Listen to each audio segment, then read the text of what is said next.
ಉತ್ತರ ಪ್ರದೇಶದ ಬರ್ಸಾನಾ ಬಳಿ ಒಂದು ಘೇವರ್ ಮನ್ ಅಂತ ಒಂದು ಪ್ರದೇಶ ಇದೆ. ಆ ಘೇವರ್ ಮನ್ನಲ್ಲಿ ನಮ್ಮ ಕೃಷ್ಣನ ಸಖಿ ರಾಧೆ ಇದ್ದಾಳಲ್ಲ, ಆಕೆ ಶೃಂಗಾರ ಮಾಡ್ಕೋತಾ ಇದ್ದಂಥ ಜಾಗ. ಆಕೆಗೆ ಸಖಿಗಳೆಲ್ಲ ಸೇರಿ ಸಖಿಯರು ಆಕೆಗೆ ಶೃಂಗಾರವನ್ನು ಮಾಡಿಸ್ತಾ ಇರ್ತಾರೆ.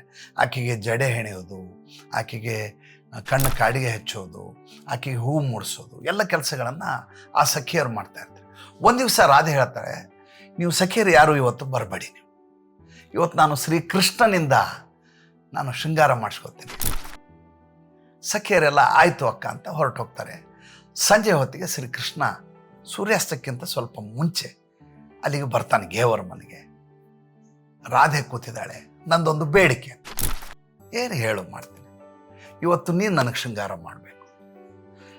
ಸಂತುಷ್ಟನಾಗ್ಬಿಡ್ತಾನೆ ಕೃಷ್ಣ. ರಾಧೆಗೆ ಶೃಂಗಾರ ಮಾಡೋದಂದ್ರೆ ಏನು, ಆಕೆಯನ್ನು ಸಂಪ್ರೀತಗೊಳಿಸುವುದೇ ಭಾಗ್ಯ ಅನ್ನೋ ರೀತಿಯಲ್ಲಿ ಕೃಷ್ಣ ಅಡಿಯಿಂದ ಮುಡಿಯೋವರೆಗೂ ಶೃಂಗರಿಸ್ತಾನೆ ರಾಧೆಯನ್ನು.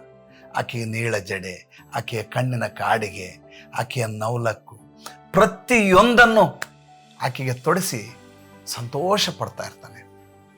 ರಾಧೆ ನಾಚಿಕೊಂಡು ಭಿನ್ನಾಣದಿಂದ ಕೃಷ್ಣನ ಬಳಿ ಕೇಳ್ತಾನೆ, ನಾನು ಹೇಗೆ ಕಾಣಿಸ್ತಾ ಇದ್ದೀನಿ? ಕೃಷ್ಣ ಎದುರುಗಡೆ ನೋಡ್ತಾನೆ, ಬೆಳದಿಂಗಳು ಚಂದ್ರನನ್ನು ನೋಡ್ತಾನೆ.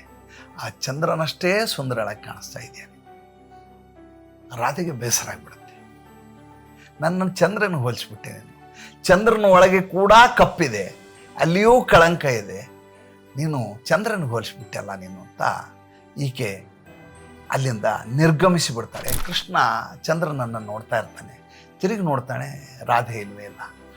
ಅಲ್ಲಿ ವಾಪಸ್ಸಿತ ಹುಡ್ಕೊಂಡು ಬರ್ತಾನೆ. ಎದುರುಗಡೆ ಆಕೆ ಸಖಿ ಸಿಗ್ತಾಳೆ. ಎಲ್ಲಿರ್ತಾಳೆ ರಾಧೆ? ಇಲ್ಲ, ಆಕೆಯಲ್ಲಿ ಮಯೂರ್ ಬನ್ನಲ್ಲಿ ಇರ್ತಾಳೆ. ಮಯೂರ್ ಬನ್ನ ನವಿಲು ನರ್ತನ ಮಾಡುವಂಥ ಒಂದು ಉದ್ಯಾನವನ. ಅಲ್ಲಿ ಪ್ರತಿ ದಿವಸ ಸಂಜೆ ಈ ನವಿಲುಗಳಿಗೆ ಆಕೆ ಧಾನ್ಯ ಹಾಕ್ತಾಳೆ. ನವಿಲುಗಳು ಆಕೆ ಎದುರಿಗೆ ಮಯೂರ ನರ್ತನ ಮಾಡ್ತವೆ. ಕೃಷ್ಣ ಓಡೋಡಿ ಅಲ್ಲಿ ಹೋಗ್ತಾನೆ. ಎದುರುಗಡೆ ನವಿಲುಗಳೆಲ್ಲ ನರ್ತಿಸ್ತಾ ಇದ್ದಾವೆ, ಈಕೆ ಮಾತ್ರ ಅನ್ಯಮನಸ್ಕಗಳಾಗಿ ಕೂತಿದ್ದಾಳೆ ರಾಧೆ. ಈತ ಯೋಚನೆ ಮಾಡ್ತಾನೆ, ಈಕೆಯನ್ನು ಮತ್ತೆ ವಾಪಸ್ ತರೋದು ಹೇಗೆ? ತಾನೇ ಒಂದು ನವಿಲಾಗ್ತಾನೆ. ರಾಧೆ ರಾಧೆ ಅಂತ ಕೂಗ್ಲಿಕ್ಕೆ ಶುರು ಮಾಡ್ತಾನೆ. ತಿರುಗಿ ನೋಡ್ತಾಳೆ, ಒಂದು ಅತ್ಯಂತ ಸುಂದರವಾದಂಥ ನವಿಲಾಗಿ ಪರಿವರ್ತಿತನಾಗಿರ್ತಾನೆ ಕೃಷ್ಣ. ನರ್ತಿಸ್ತಾನೆ. ಆತನ ನರ್ತನದ ಮುಗ್ಧತೆಯನ್ನು ನೋಡಿ, ಆತನ ಅನುಪಮವಾದ ನರ್ತನವನ್ನು ನೋಡಿ ರಾಧೆ ತಾನೂ ಕೂಡ ಸುವರ್ಣಮಯ ನವಿಲಾಗಿರ್ತಾಳೆ. ಇಬ್ಬರು ನರ್ತಿಸ್ತಾರೆ. ನರ್ತಿಸ್ತಾ ಕೊನೆಗೆ ವಾಪಸ್ ತಮ್ಮ ಮೂಲ ಸ್ವರೂಪಕ್ಕೆ ಬರ್ತಾರೆ. ಕೃಷ್ಣ ಹಾಗೇ ಆಕೆಯನ್ನು ತಪ್ಕೊಂಡು ಕೆಳಗಡೆ ಇಳಿತಾನೆ. ಚಂದ್ರನಿಗೆ ಹೋಲಿಸಿ ನಾನು ದೊಡ್ಡ ತಪ್ಪು ಮಾಡಿಬಿಟ್ಟೆ, ನೀನು ಅದಕ್ಕಿಂತ ಸುಂದರಿ ಅಂತ. ರಾಧೆ ಕಣ್ಣೀರಾಗ್ತಾಳೆ.